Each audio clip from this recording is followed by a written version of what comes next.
Hey everybody, welcome back to microbeerreviews.com. Tonight from Deschutes Brewing Company. This is their new seasonal IPA. It's called Slightly Exaggerated. It's got these, it's really cool actually. I know you can't see this, but it's got two scuba divers down here, underneath the water line up here, and there is what appears to be an elk, a deer, a white-tailed deer, and I can't tell what the other animal is. Maybe it's like a bison or something, like swimming in this water that clearly appears to be the ocean. ABVs are 6%, IBUs are 50. These guys are employee owned and out of Bend, Oregon. Been around since 1988. I've reviewed a bunch of their beers. I would say it was probably roughly 4 years ago when I was in Pennsylvania, and I found their beers for the first time actually in a grocery store. And I knew nothing about them, and then just literally within months after that, I started seeing them all over the place. They started popping up. So this one is described as, this is worth reading. It's wild skies, whimsical waters, paradise found, impossibly aromatic with a slightly exaggerated tropical hop profile. This enchanting IPA is like Oregon itself. It's truly extraordinary. And I will say this, a lot of the West Coast beers, I live on the East Coast, you know, they're really proud about their heritage and about, you know, how they really strive to be unique. And, you know, in the craft brewery market, that's not easy to do, and it takes a lot of extra work. So they have Saboro, I believe is how you pronounce it, Amarillo, Triskel, never heard of it, and 431 hops. So again, they're clearly experimenting with some strains that they're working on themselves. It's got two-row, wheat, Munich, and Carahel, I believe is how you pronounce it, malts. So again, it's a seasonal. They're going with some different things. They're really trying to, you know, break out with some new ideas, and kudos to them, because again, especially in the IPA market, it is not an easy thing to do, to try and be unique in your own little ways there. So let's get it into said glass. I bought this in a 6-pack. I think the 6-pack was reasonable. It was like $13 or $14. It wasn't a lot. Again, it's a seasonal. I don't know if it says on here. Not really. It doesn't say, no. It's launch date, but again, it's supposed to be big for its tropical notes. It even says it says light flavors as a coconut tumbling down clear alpine streams. I'm not sure how a coconut has anything to do with alpine streams. Descending into the dreamy depths of citrus zest.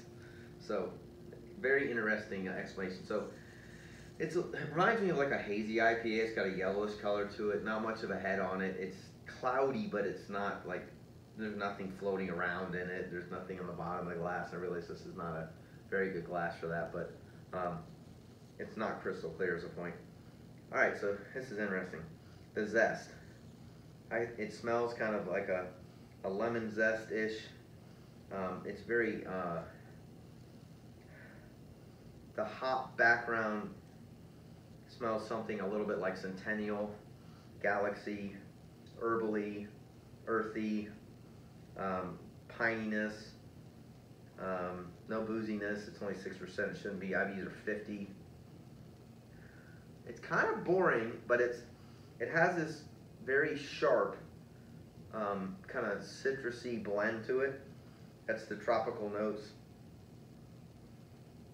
It's not overly exciting on the aroma, but it smells very fresh. It definitely has some complexity to it with the hop balance. I don't know how else to describe it. But all I got for you. Cheers.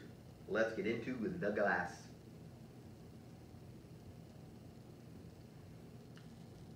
Oh, that's good. That's very different. So the very back end of this, you usually start with the front. The very back end has a very pronounced, very unique hop flavor. It's how do I describe this? It's herbally. It's got this almost like German-esque wheat punch to it at the end. It's very different. the whole whimsical, you know, going out on a limb, using your creativity, not being in the mainstream, this is definitely it. It's good. It's got a little bit of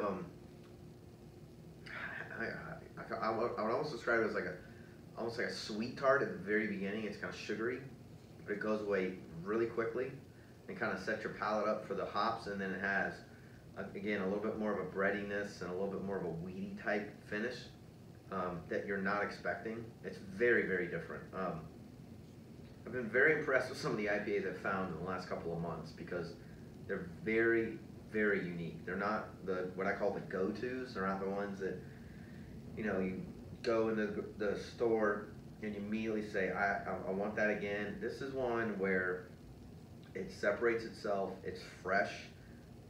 You can tell that a lot of thought went into the brewing process. It's good. I would definitely buy a 6-pack again.